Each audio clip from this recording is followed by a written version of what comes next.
Hi, welcome to my channel, and this is our new series titled War Grave Tour. In this War Grave Tour's premiere episode, we travel to Vietnam in search of notable individuals like national heroes, former celebrities, musicians, politicians, sportsmen, and businessmen interred in this part of Binh Duong province south of Vietnam.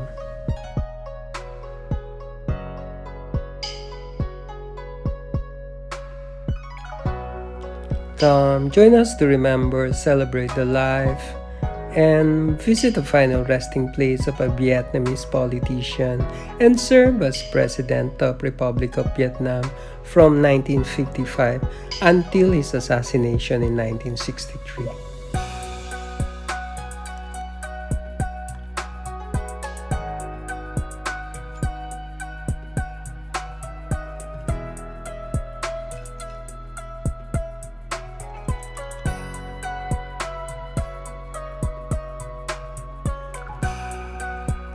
Located at the northern side of the Lai Chu Public Cemetery at Thuan An Town, we found the final resting place of President Ngo Dinh Diem.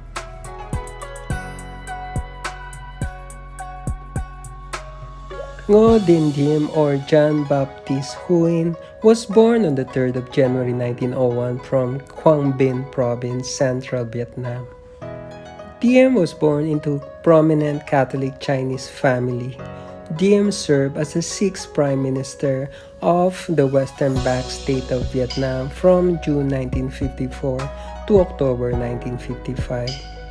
Following the partition of Vietnam under Geneva Accords of July 1954, Diem held a referendum in the South where he proclaimed the formation of Republic of Vietnam with Saigon as its capital and himself as the first president. Vietnam became the American key to the security of Southeast Asia soon after the end of French colonial rule there in 1954. The country was split in half at the 17th parallel. The North fell under communist rule. The South was turned free. Since then, the story of South Vietnam has been the story of this man, Ngo Dinh Diem, the son of a noble Mandarin family that turned Roman Catholic back in the 17th century. Diem came to power in 1955.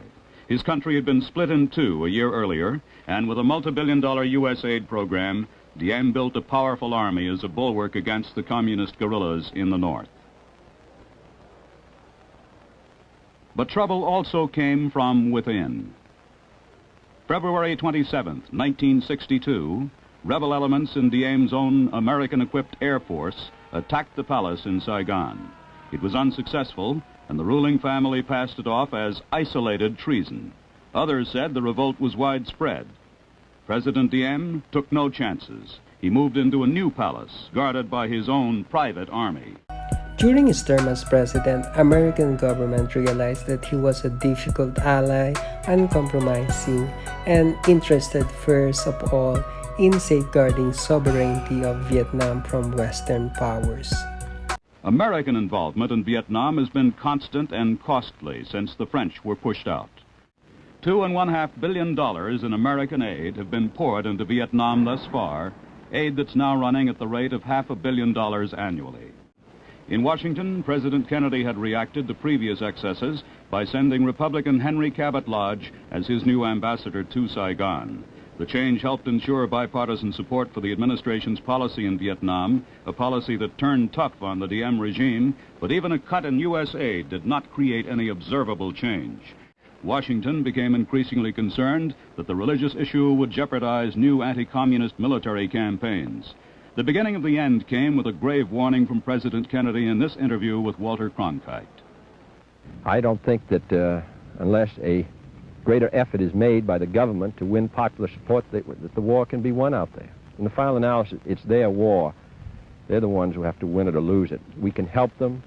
We can give them equipment. We can send our men out there as advisors, but they have to win it, the people of Vietnam, against the communists. These and other factors led to a U.S.-sponsored coup against Diem administration on the 1st November of 1963. And will not be seen tonight in order to bring you the following CBS News Extra. The revolutionary forces had clearly moved according to a well-constructed plan, and they carried it out with skill, sealing off sections of the noisy, smoking city and neutralizing the government forces neighborhood by neighborhood. It was planned with intelligence. That would be a soldier's view. But even among soldiers, the battle broke down into little pieces and became a man with a gun guarding a man who had a gun but now knelt on the sidewalk of a street with his arms tied with a rope. Death of a regime. The Vietnam coup. This is Saturday in Saigon. The battle for the city went on for 18 hours, and most of it was centered on the presidential palace, where two men stubbornly held out until the end. This is the palace.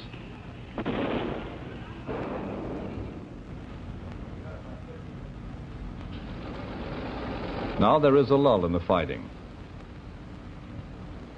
Just after 6:30 in the morning, Saturday, Saigon time, a white flag fluttered out a window of the presidential palace, and the shooting ceased. No one has said officially what happened to the two men who held out there so long, President Diệm and his brother and advisor. The story in Saigon is that they escaped from this palace through a tunnel,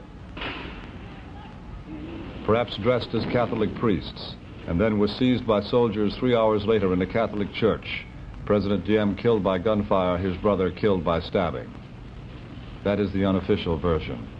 President Diệm and his brother Jacques Ngo Dinh Nhu were captured by military forces the following day, and both were executed at the back of military armored personnel carrier by Captain Nguyen Van Nguyen under the order of General Dung Van Minh.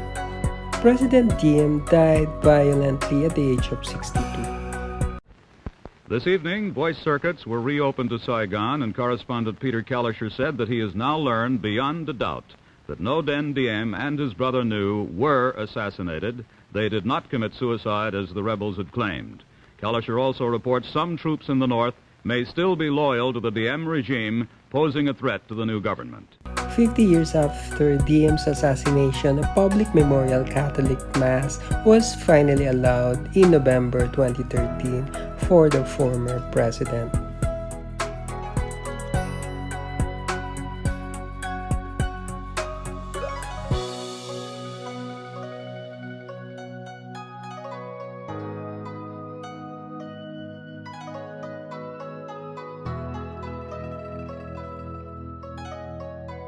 In the next episode, we will post the video of the continuation of our War Gravetour series here in Vietnam.